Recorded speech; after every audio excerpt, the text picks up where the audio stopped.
우물쭈물하다가 내가 이렇게 될 줄 알았다. 어떤 분, 그 묘비명입니다. 버나드 쇼라고 하시는 아주 유명한 극작가가 오랜 세월 한 95세까지 살다가 죽을 때 생각해 보니까 남들에게 칭찬받고 박수받고 이렇게 살았는데, 그가 직접 임종 앞에 내 묘비에는 이렇게 써라. 우물쭈물하다가 내가 이럴 줄 알았다. 그 후회가 있는 그러한 고백이 아닐 수가 없습니다. 여러분, 사람들마다 누구나 한평생 정말 멋지게 살고 싶지요. 근데 인생을 마감하는 순간에 다 잘 살았다, 후회 없이 살아봤다, 하나님의 영광을 위해 살았다 라고 고백하는 사람이 많을까요? 많지가 않습니다. 참 후회가 많습니다. 지금까지 우리 삶을 살아온 결과, 지금 묘비명을 쓰라고 하지 않더라도 지금까지 내가 살아왔던 삶의 내용을 한번 살펴보면 후회가 됩니까? 안 됩니까? 여러분, 하나님 앞에 결정했을 때 정말 지혜롭고 믿음으로 결정해야 될 때 믿음으로 살지 못했던 나의 모습을 보면서 지금 또 내가 후회가 되는데, 그러면 앞으로 나의 남은 생애를 하나님께 드려지고 우리가 살아갈 때 우리의 삶에 후회가 없으려면 지금 우리 삶의 방향을 다시 한번 분명히 확인해 봐야 되지요. 사람들마다 성공의 기준이 틀려요. 그래서 그 기준이 돈 벌고 사업 성공하고 잘 살고 자녀 출세하고 하면 성공인가요? 여러분, 그러면 어떤 사람은 육신의 건강을 추구하고 뭐니 해도 건강이 최고니까 몸 관리 잘해갖고 오래오래 살고 장수하며 산다, 이게 성공의 기준인가요? 성경을 우리가 보면은 오래 살았다고 우리가 성공한 것도 아니고, 건강하게 살았다고 아니면 세상 부귀영화를 누리며 살았다고 성공한 것이 아니고, 성공한 사람들은 주님 보실 때 너 잘했다, 착하고 충성된 종아라고 주님으로부터 칭찬받는 하나님의 일꾼이 되어야 우리가 성공한 자인 줄 믿습니다. 여러분, 참 우리는 세상의 것으로 채우려고 하지만 세상의 것으로 만족이 되든가요? 아닙니다. 세상의 그 어떤 것으로도 우리가 만족이 될 수가 없습니다. 호주에서 브로니 웨어라고 하는 간호사가 책을 쓰셨는데, 죽을 때 후회하는 5가지란 책을 펴냈습니다. 이분이 간호사로서 말기 환자들을 돌봐주면서 마지막 그들의 이야기를 들어보니까 그들 속에 후회가 많이 나옵니다. 왜냐하면 곧 죽음을 앞두고 있는 그들이 나는 이것 때문에 후회가 되고 저것 때문에 후회가 되는 그 얘기를 듣고 다 총정리를 해보니까 공통점이 있습니다. 이들이 어떤 것에 대해서 반복하고 있는가. 그래서 그 책의 제목이 바로 죽을 때 후회하는 5가지. 그 5가지 중에 첫 번째가 남의 시석을 의식하지 않고 내가 원하는 삶을 살아야 했었는데, 남들에게 보여지는 삶, 내가 원하는 삶이 아니라 남들에게 보여지는 삶을 살았구나. 내가 살고 싶은 삶을 사는 대신에 내 주위 사람들에게 보이기 위한 삶을 살았다라고 고백했다는 것이죠. 두 번째는 너무 일에만 매달리지 말았어야 했는데 일하느라고 소중한 시간을 가족들과 함께 보낼 수가 없었다는 거죠. 오늘 돌아보니까 자식들은 다 커버렸고 관계는 서먹해졌고 배우자의 관계도 가족과의 관계도 아주 서먹해졌다라고 고백합니다. 내 감정에 솔직하지 못했다. 세 번째, 내 속마음과 감정을 터놓을 용기가 없어서 순간순간마다 감정을 꾹 누르고 살았더니 그것 때문에 스트레스 받고 병이 왔습니다. 네 번째, 오랜 친구들과 자주 연락하며 지낼 걸. 죽음을 직면하고 보니까 그런 친구 한번 만나봤으면 오랜 친구를 그리워했다는 것입니다. 다섯 번째, 왜 행복을 위해서 적극적인 선택을 하지 못했을까?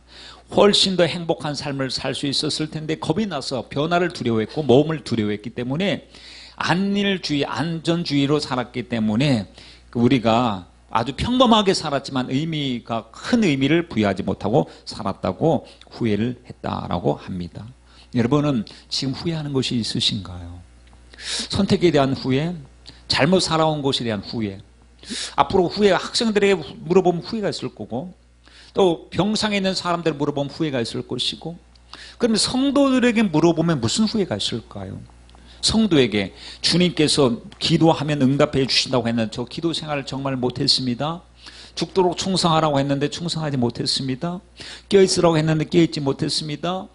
주님께서 지금 한시도 깨어서 기도할 수 없더냐 이렇게 말씀하셔도 내가 그 말씀대로 살지 못하고 죽음에 직면해서 주님 배울 걸 생각하니까 하나도 칭찬받을 만한 칭찬거리가 없이 주님 앞에 서야 된다는 것 때문에 여러분 근정 근심이라고 한다면 정말 이거는 돌이킬 수 없는 엄청난 후회가 아니겠습니까?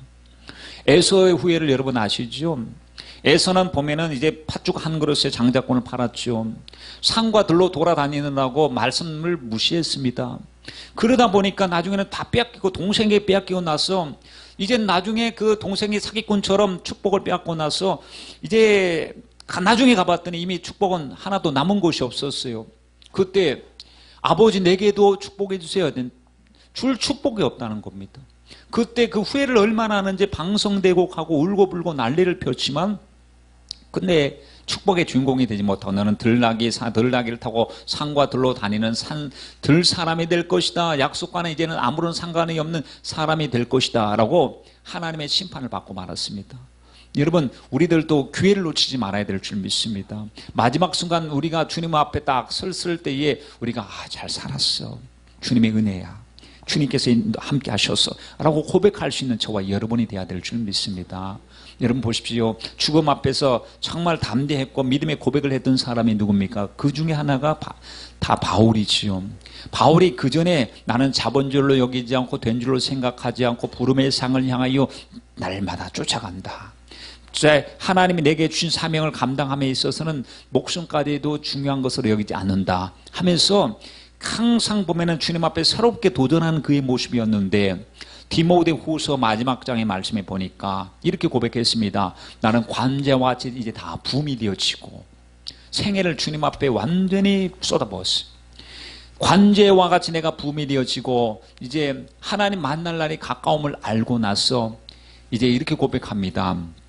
하나님 나의 달려갈 길을 마치고 믿음을 지켰으니 이제 후로는 나를 위하여 의의 면류관 생명의 면류관 하나님 예비해 놓으셨는데 나뿐 아니라 주의 나타나심을 사모하는 모든 자에게니라. D.L. 무디 목사님이 돌아가실 때 그때 누워서 이제 임종을 맞이할 때 많은 성도들이 그 곁에서 보고 지키고 있었습니다. 그때 그가 고백하여 보라 영화롭도다. 땅이 물러가고 하늘이 열리는도다. 하나님이 나를 부르신다 그랬습니다. 마지막 순간에 스데반 집사님이 보라 주님이 일어나셨고 나를 영접하신다는 것을 본 것처럼 마지막 순간에 하늘이 물러가고 땅이 물러가고 하늘이 열리는도다. 주님이 나를 영접하신다. 그러면서 내일 아침에 신문 조간 기사에 무디가 죽었다는 기사를 여러분 볼 것입니다. 그러나 저는 죽지 않고 하나님의 나라에서 영원히 살았습니다. 여러분 예수님께서 마지막 십자가에서 하신 말씀이 무엇입니까? 내가 다 이루었다. 여러분 우리도 주님 앞에 죽기 전에 우리가 고백할 것은 주님의 은혜로 살았다. 다 이루었다 라고 고백하면서 마지막을 살아가야 될 텐데 이렇게 사는 것이 준비된 삶이고 이렇게 살아가는 것이 성도의 삶이고 주님께서 우리에게 기회를 주시고 시간을 주신 것은 이렇게 살라고 주님 사명 감당하고 깨어있으라고 이런 은혜를 주셨는데 여러분 이런 귀중한 시간을 우리가 놓쳐버리고 살아가고 있는 수많은 사람들을 볼 때 주님께서 지금 또 탄식하시고 우리에게 말씀하고 계시는 것은 아닙니까? 여러분 성도는 오직 믿음으로 살아야 되고요. 성도는 은혜 가운데 살아야 되고 성도는 성령의 인도를 따라 살아가야 될 줄 믿습니다. 이제 내 안에 내가 없고 오직 예수님으로만 살아야 되는데 내게는 육신의 생각이 많으니 육신의 생각으로 어찌 우리가 예수님을 위해서 온전히 살아갈 수가 있겠습니까? 그래서 성령 충만함으로 살아야 됩니다. 여러분 말씀을 들어야 됩니다. 지난 주일날 말씀을 여러분 몇 가지나 생각하시고 주중에 말씀 붙잡고 기도하시고 하나님 그 말씀이 내게 이루어지길 원합니다 라고 했습니까? 야고보서 말씀이 뭐라고 했습니까? 듣기만 하고 자기를 속이는 자가 되지 말라고 했지요. 여러분 한 주간을 한번 생각해 보시죠. 듣긴 들었습니다. 그러나 거울을 보았습니다. 그리고 그렇게 살아야 되겠다고 결정을 했습니다. 그러나 어떻게 살았습니까? 혹시나 듣기만 하고 돌아가서 말씀 잊어버린 것은 아닙니까? 그리고 속지 않았습니까? 여러분, 행함이 없는 믿음은 뭐라고 했습니까? 죽은 믿음이라고 했습니다. 믿음은 살아있는 믿음 속에 역사가 일어나지, 죽은 믿음으로는 역사가 일어나지 않습니다. 씨앗도 죽은 씨앗을 심으면 아무런 일도 생기지 않습니다. 그러나 살아있는 씨앗을 심으면 그 말씀 속에 역사가 일어납니다. 하나님의 말씀을 죽은 말씀으로 만들지 말고 우리가 아멘하고 순종함으로 살아있는 말씀으로 만들어 가야 되지 않겠습니까? 여러분, 말씀에 불순종하면 어떻게 된다고 했지요?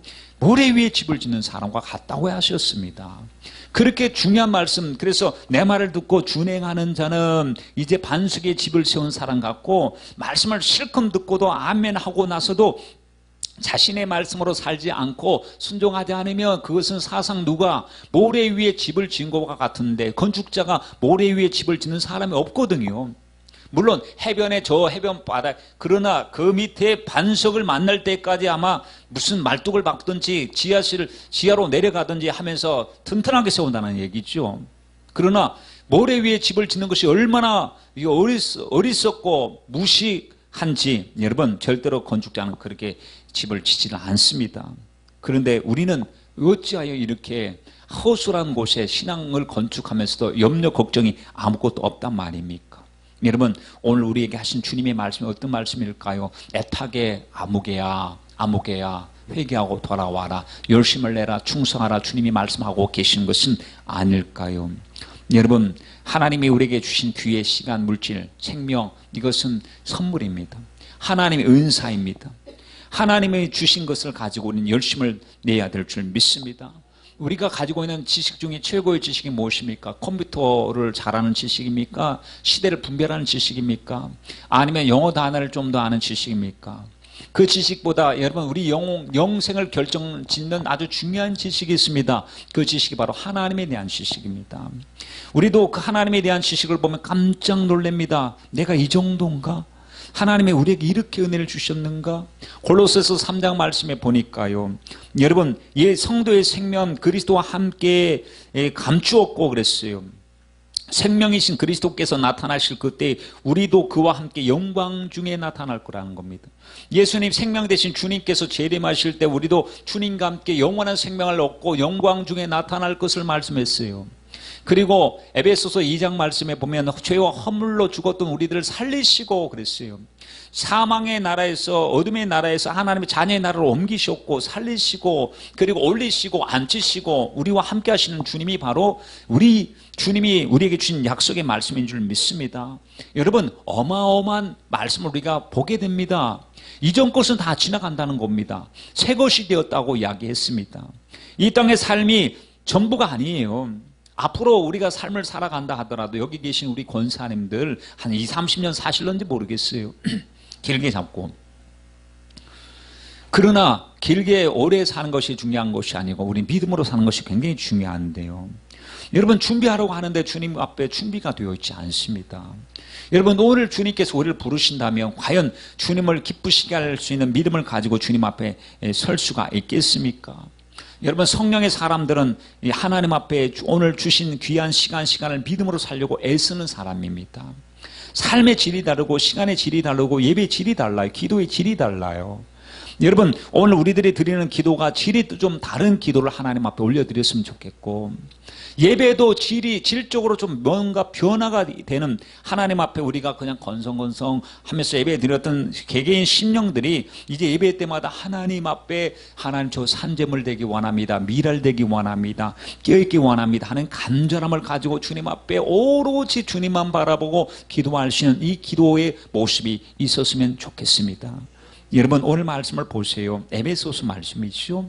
에베소서의 주제가 뭔지 아세요? 교회에 관한 얘기입니다. 교회와 성도는 어떠한 것인가. 그래서 이 에베소서 1장 말씀만 읽어도 야, 이렇게 귀중한 말씀이 에베소서 1장에 있구나. 주님이 우리를 부르실 때에 창세 전에 그리스도 안에서 우리를 불러주셨다는 거예요. 아니, 하나님, 나도 주님을 안 지가 얼마 안 된, 주님은 내가 모태 있기 전부터, 조성하기 전부터 창세 전에 날 아셨습니까? 우리는 그게 시간관념이 이해가 되지 않지요. 근데 주님에게는, 영원하신 주님은 너무나 전지전능하시기 때문에 미리 아시고 미리 아신 자로 불러주신 거예요. 그러니 여러분 창세 전에 그리스도 안에서 우리를 택정하여 불러주셨어요. 여러분 에베소서의 말씀에 보면은 바울이 성도들 위해서 기도할 때마다 하나님 저들의 마음의 눈을 밝혀주셔서 부르심의 소망을 알게 하시고 하나님 장차 베푸실 이미 베푸신 지극히 능력의 크심이 무엇인지 알게 하여 주옵소서 라고 성도가 제발 하나님의 비밀을 알게 해주세요. 하나님 이미 베푸신 능력에 이미 내게 주신 베푸신 능력의 지극히 크심이 무엇인지 알게 하여 주옵소서. 성도가 하나가 되어야 되고 말씀으로 살아야 되고 상도의 삶의 지침서를 이야기하는 것이 에베소서의 말씀인 것 같아요. 에베소서 한 구절 구절마다 읽을 때 내가 버려야 될 것이 이거구나. 내가 얻어야 될 것이 이거구나. 이제부터는 이방인이 그 마음에 험한 것으로 행한 같이 너희는 그렇게 살지 마라. 에베소서에 나와 있는 말씀이죠. 감각 없는 자 되어 자신을 방탕에 방임하여 모든 더러운 것에서 깨끗하게 하고 욕심으로 행하지 말라. 거짓을 버리고 각각 그 이웃을 더불어 참된 것을 말하라. 분을 품지 말고 마귀로 틈타지 못하게 하라. 무릇 더러운 말은 내 입 밖에도 내지 말고 오직 독을 세우는 데 소용되는 대로 선한 말을 하라. 하나님의 성령을 근심하게 하지 말라. 서로 인자하게 하며 불쌍히 여기며 서로 용서하라. 음행과 온갖 더러운 것과 탐욕은 너희 중에 뭐라 이름도 부르지 말라. 여러분 음행, 더러운 것, 탐욕은 너희 중에 이름도 부르지 말라는 겁니다. 너희는 열매 없는 어둠의 일에 참여하지 말고 도리어 책망하라 했습니다. 여러분 이렇게 귀중한 말씀 우리 가슴속에 품고 살 때 우리는 후회하지 않는 삶을 살게 될 줄 믿습니다. 여러분 오늘 말씀에 보면 네 구절 말씀을 우리 한 구절씩 한번 생각해 보고자 합니다. 우리가 후회하지 않는 신앙생활, 후회하지 않는 인생을 살기 위해서 어떻게 해야 될 것인가. 첫째 15절 말씀입니다. 한번 보세요. 그런즉 너희가 어떻게 행할지를 자세히 주의하여. 15절 말씀. 여러분 지금 우리가 선택해야 됩니다. 생각해야 됩니다. 말해야 됩니다. 그런데 감정대로 형편대로 어려움대로 말을 하는 것이 아니고 너희가 어떻게 행할 것인지 어떻게 상황에 대하여 반응할 것인지 주의하고 분별하고 해서 이제는 산만하게 행동하지 말고 주님 앞에 신중함을 가지고 주님 앞에 행동하라는 얘기입니다. 여러분 우리가 지금 여러분의 형편과 사정이 있을 것입니다. 뭔가 행동해야 되시고 뭔가 생각해야 되시고 뭔가 판단해야 되실 것입니다. 근데 아무렇게나 사람들 똑같이 판단하듯이 반응하듯이 안 믿는 사람들 같이 말하거나 행동하거나 판단하지 말고 성도로서 어떻게 행할 것인가를 자세히 주의해 보라. 지금 주님께서 우리의 상황을 어떻게 분별하시는지 자세히 주의해 보라. 여러분 죄가 뭡니까? 하말티아가 죄라고 했습니다. 하나님과 뜻을 같이 하지 못한 것이 죄라고 했습니다. 그러면 여러분 주의를 성수하는 게 하지 못하는 게 죄일까요? 아닐까요? 하나님 앞에 구별된 날 하나님의 날에 구별시켜 하나님 앞에 예배 드리는 것이 마땅한데 그 예배 드림에서 실패하고 실족하고 넘어지는 것이 여러분 죄일까요? 아닐까요?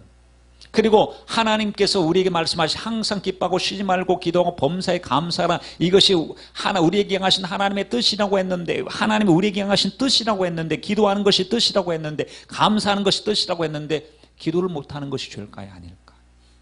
사무엘은 기도 쉬는 죄를 범하지 않겠다고 했습니다. 여러분 감사하지 못하는 것 그건 그냥 옵션입니까? 해도 되고 안 해도 되고 하는 것입니까? 아닙니다. 하나님 우리에게 향하신 뜻이라고 했거든요. 원망 불평하지 말고 감사라고 했습니다. 감사는 자라고 했습니다. 성도의 마땅한 바라고 했습니다.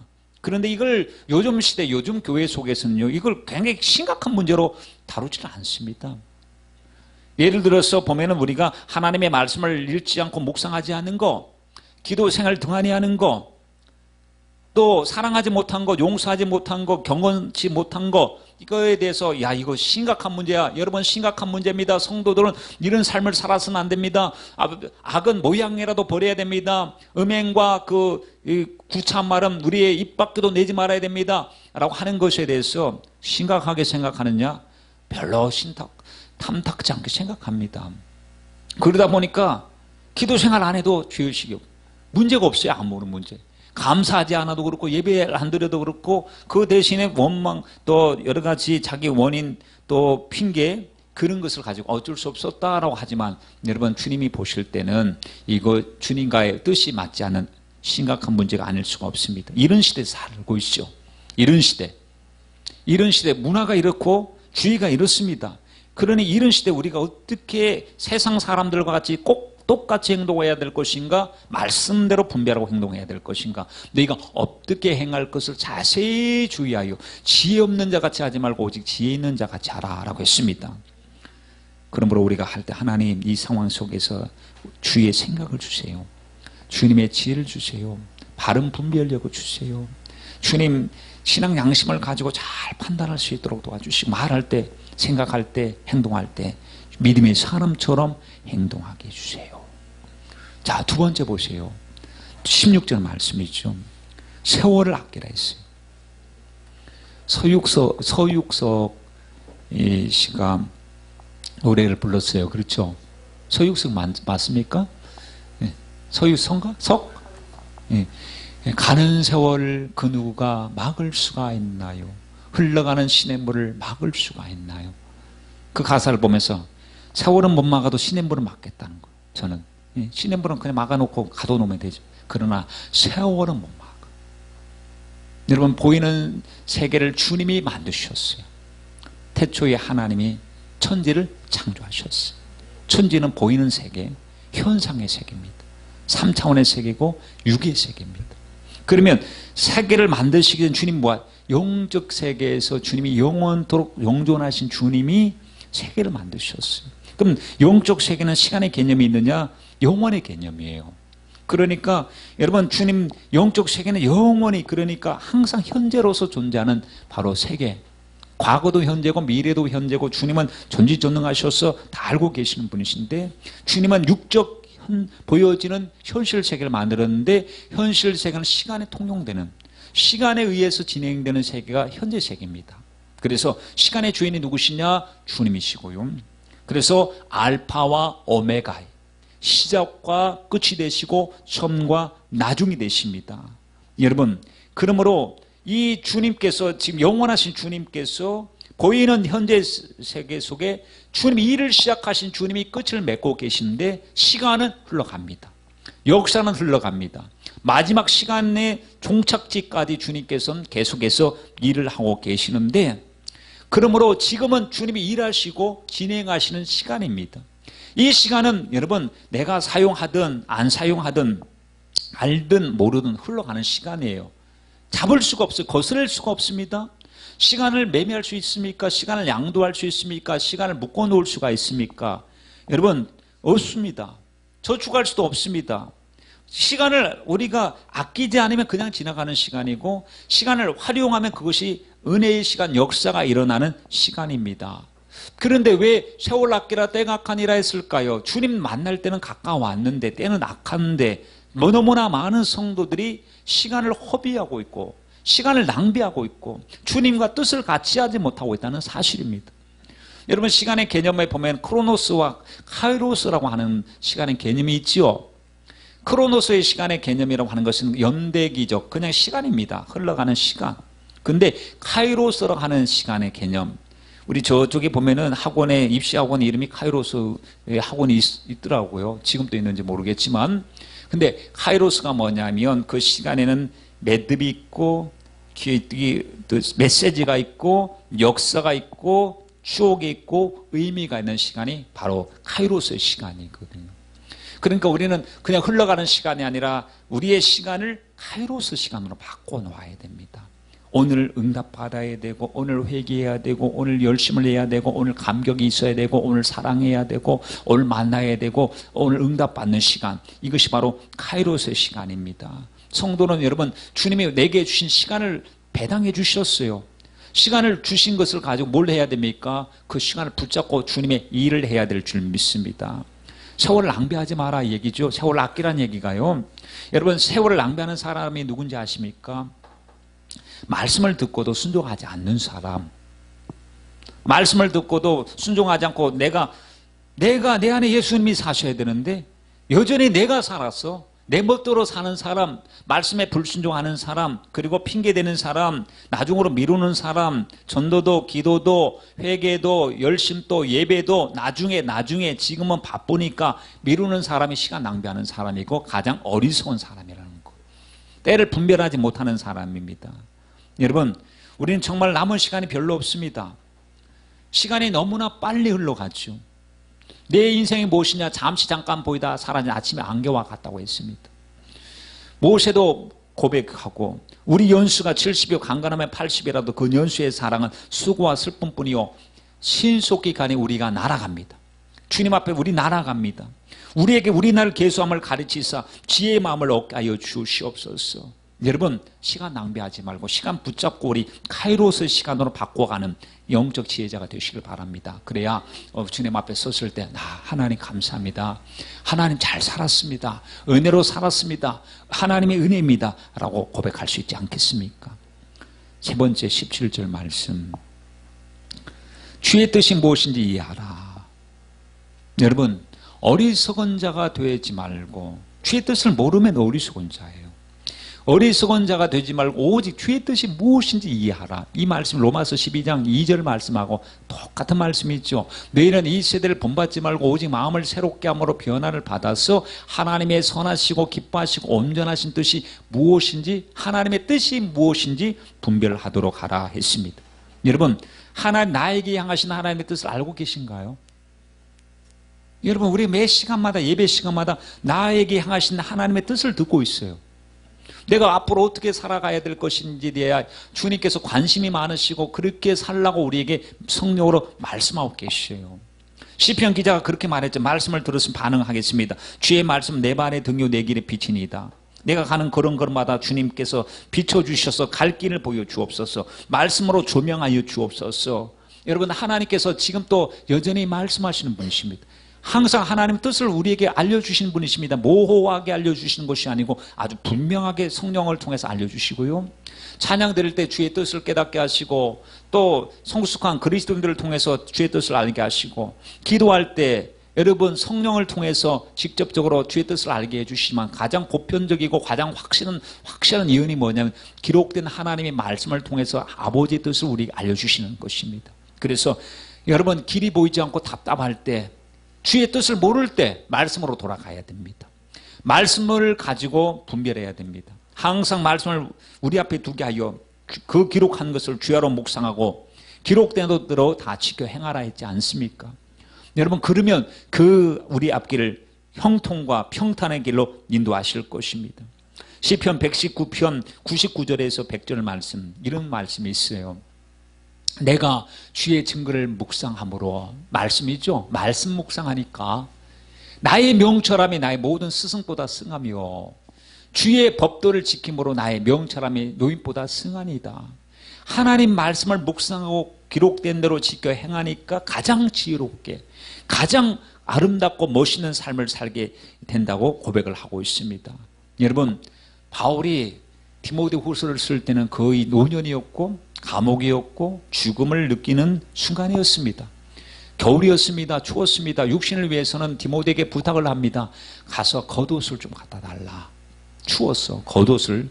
그런데 육신을 위해서는 겉옷이 필요했지만 그 마지막 순간에도 말씀으로 살았던 그에게 필요했던 것이 말씀이었습니다.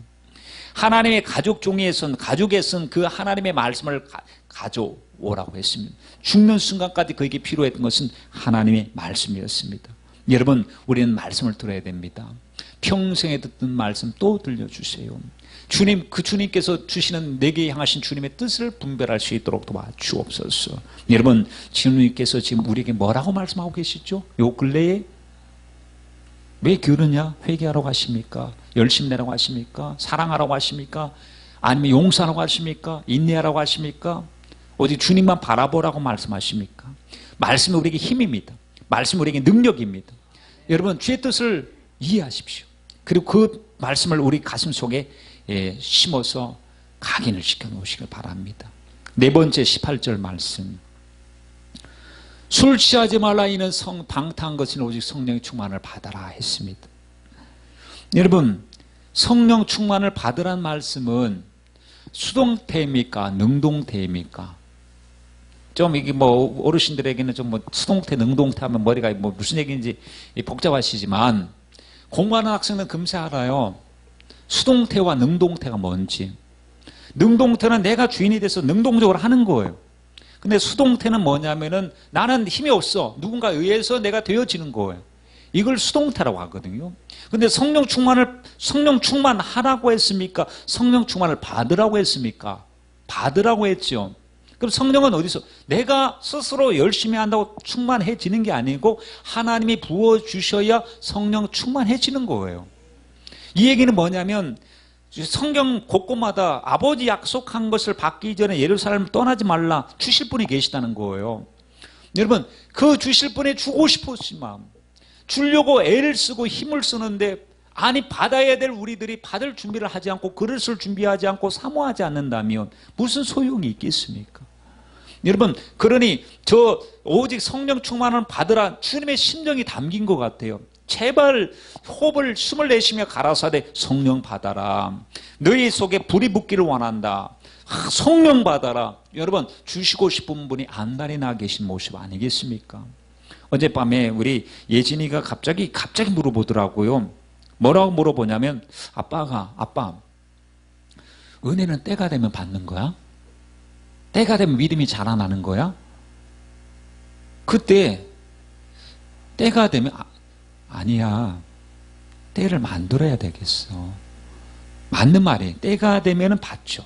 그런데 그때는 나는 가만히 수동적으로 사모함도 없이 가만히 있다가 해서 받는 게 아니고 내가 그릇을 준비하면 사모함으로 주님께 나가면 주님이 그 준비된 그릇에 부어주시니까 깨끗한 정결한 심령 속에 부어주시니까 우리가 때를 나는 가만히 있고 주님만 때가 되면 주시겠지가 아니라 그 때를 내가 만들어야 되지 않겠는가. 주님, 그래서 그 얘기를 했습니다. 아니야, 때는 만들어 가야 돼. 가만히 있다고 오래 믿었다고 시간이 지났다고 은혜 받고 성령으로 달라지지 않아. 하나님 앞에 은혜를 간절히 구해야 된다라고 하는 이야기를 나눴습니다. 여러분, 맞죠? 우리가 준비해야 될 우리 몫이 있잖아요. 우리 몫이 있어요. 사모하는 것은 우리의 몫이에요. 기도하는 것은 우리의 몫이에요. 하나님 말씀을 우리 마음속에 받아들이는 것은 우리의 몫입니다. 여러분, 아니 학생이 아무리 유명한 명강사가 와가지고 뭐 수학을 가르치고 영어를 가르쳐도 졸고 있으면 뭐 아무 소용이 없잖아요. 그리고 그걸 이해를 하지 못하면 아무 소용이 없죠. 그런데 잘 가르치신 분이 잘 가르칠 때 그래도 예습 복습해갖고 쏙쏙들이 잘 받아들이면 거기에서 세상 지식도 왔다 갔다 하면서 서로 교통이 이루어지는 것처럼 여러분, 하나님의 말씀 주시고자 하는 하나님의 마음과 받고자 하는 우리의 마음의 만남의 역사가 있을 때 기적이 일어날 줄 믿습니다. 여러분 보세요. 볼지어다 내가 문 밖에서 문을 두드린다고 했죠. 지금 주님이 두드리고 계신 거예요. 마음의 문을 열라고. 성도에게, 성도야 마음의 문을 닫지 말고 문을 열면 내가 너에게 들어가서 너는 나로 더불어 나는 너로 더불어 먹고 마시겠다라고 말씀을 하셨습니다. 주님이 계시면 우리 안에 주님이 들어오시면 역사가 일어납니다. 여러분, 입력되는 게 출력이 됩니다. 입력이요. 그래서 우리는 말씀을 입력하고 날마다 신앙을 고백하는 출력이 일어나야 될 줄 믿습니다. 실망이 입력되면 한숨이 나와요. 그렇지요? 두려움을 입력시키면 떨림이 나오고 신경질이 입력되면 욕이 나와요. 신경질이. 그러나 하나님의 말씀에 입력되면 성령이 우리 속에 들어오시면 살리는 역사가 일어납니다. 성도는 여러분 살아나야 됩니다. 교회 다닌 사람은 참 많죠. 그러나 진실한 사람이 부족해요. 예수로 사는 사람이 부족합니다. 영이 살아나야 됩니다. 성령으로 말미암아 죽음 내 영혼이 살아나야 됩니다. 여러분 백화점에 가보시면은 비싼 옷들 마네킹에다 다 입혀놓고 있잖아요. 그렇죠? 비싼 옷이 다 도대체 막 비싼 건 뭐 어마어마하게 비싼 것도 있다면서요. 뭐 밍크 코트 비싼 거 뭐 한 뭐 1,000만 원, 2,000만 원짜리 있을런지도 몰라요. 저는 그건 잘 모르겠고. 근데 그걸 보고 나서 제가 마네킹을 부러워해 보신 분이 계십니까? 옷은 좋아 보여도 마네킹이 부럽던가요? 아닙니다. 마네킹을 부러워하지 않습니다. 그 속에 생명이 없기 때문에. 예? 그 마네킹이 불가하게. 그리고 우리 속에 만약에 영적 생명이 없으면 마네킹과 비슷한 거. 영이 죽어버렸기 때문에 여러분 성령님 우리를 살리신 영이신 줄 믿습니다. 종교인들 많습니다. 종교인이 되어서는 안 됩니다. 성도가 돼야 됩니다. 그리고 제자가 되어야 될 줄 믿습니다. 그래 내가 달라져야 됩니다. 삶 속의 인격이 달라지고 삶의 모습이 달라지기 위해서는 성령을 받아야 됩니다. 성령님 우리를 도와주시기 위해서 우리 가운데 오신 분이신 줄 믿습니다. 여러분, 내 안에 계신 주님의 성령님 모시고 그리고 감화 감동을 받는 그리고 지혜로 사는 저와 여러분 되시길 바랍니다. 자, 보세요. 짤막하게 말씀을 나눴습니다. 15절 말씀에는 무엇이었죠? 어떻게 행할 것인가 자세히 주야. 무턱대고 그냥 행동하지 말고 주님이 기쁘신 것이 무엇인지, 이 상황 속의 지혜가 무엇인지, 어떻게 말해야 될지, 어떻게 생각해야 될지 분별하고 자세히 주의하고 판단하라. 두 번째, 무의미한 시간으로 보내지 말고 카이로스 시간으로 세월 아끼며 살지. 세 번째, 주의 뜻이 무엇인지 이해하자. 네 번째, 성령의 충만함을 받자. 여러분, 우리가 이렇게 살아가야 될 이유는 때가 악하기 때문입니다. 주님 오실 때가 가까웠습니다. 진짜 주님께서 불온 장래 멀지 않은 때에 주님께서 오실 때에 우리 가족이, 우리 모든 성도들이 주님 앞에 각각 서야 됩니다. 그때 설 때 사랑하는, 가장 사랑하는 가족이 서야 되죠. 가장 사랑하는 남편이 천국에 같이 가야 되잖아요. 가장 사랑하는 나의 아내, 나의 부모님, 나의 자녀들이 주님 앞에 같이 가야 되잖아요. 우리 권사님 하시는 고백이 참 아름다웠어요. 뭐라고 하냐면 천국에 가는 길은 돈 어여뻐도 못 가요. 마음 찾게도 못 가요. 벼슬에도 못 가요. 어떻게 가는? 믿음으로 가는 나라입니다. 여러분, 돈이 많다고 천국에 가는 게 아니고, 세상에서 사람 칭찬받았다고 천국에 가는 곳이 아니고, 미모가 출중하다고 천국에 가는 곳이 아니고, 믿음으로 가는 나라가 하나님의 나라입니다. 그러니 예수 그리스도를 믿는 사람들이 가는 나라가 하나님의 나라니 가족들이 예수님을 만나야 됩니다. 성령으로 저들도 주님을 살아계신 주님으로 만날 수 있도록 우리가 그 몫을 감당해야 될 텐데 축복의 통로가 돼야 마땅하지 않겠습니까? 여러분, 영적 세계는 실존한 세계입니다. 우리 남은 생애를 주를 위해서 살아가야 되는데 우리는 항상 핑계의 도사입니다. 나중에 지금은 바쁘니까 나중에. 여러분, 나중에 과연 우리가 기약할 수 있는 나중이 되겠습니까? 성경에 보니까 보라 지금의 은혜 받을 만한 때요 지금의 구원의 날이로다 했습니다. 성경의 말씀에서 보면 오늘 밤에 내가 내 영혼을 데려가면 네가 가진 것이 네 것이 되겠느냐고 묻고 계십니다. 여러분, 오늘 주님께서 나에게 허락하신 마지막의 하루가 될 수도 있지 않겠습니까? 어쩌면 오늘일지도 포엡스 투데이라고 하는 이 작자 미상의 시가 있어요. 자, 한번 들어보세요. 평생에 3번 온다는 행운이 오는 날, 어쩌면 오늘일지도. 내게도 사랑은 시작되겠지, 어쩌면 오늘일지도. 훗날 후회하지 않으려면 무언가 시작해야 하는 날, 어쩌면 오늘일지도. 열매를 거두기 위해 나무를 심어야 하는 날, 어쩌면 오늘일지도. 보고 싶은 반가운 친구가 찾아오는 날, 어쩌면 오늘일지도. 맺힌 것을 풀어야 하는 날, 어쩌면 오늘일지도. 우리 주님 오시는 날, 어쩌면 오늘일지도. 내 인생의 마지막 날, 어쩌면 오늘일지도. 여러분, 오늘일지도 모릅니다. 이렇게 살아가는 사람이 지혜로운 사람입니다. 여러분, 하나님 앞에 하나님 정말 지혜자로 살게 해주시고 기회를 놓치지 말게 해주시고 우리도 기회를 붙잡고 주님 앞에 은혜 받고 충성하고 하나님 앞에 일꾼 되게 하시고 사랑하는 가족들도 기회를 놓치지 않도록 주여 은혜를 베풀어 주옵소서. 우리 모두 후회하지 맙시다. 정말 후회 없는 신앙생활, 후회 없는 영적 생활을 위해서 우리가 해야 될 일이 무엇인가? 말씀으로 돌아가야 됩니다. 성령님의 인도하심에 순종하고 우리 함께 동행하시기를 주님의 이름으로 부탁드리겠습니다.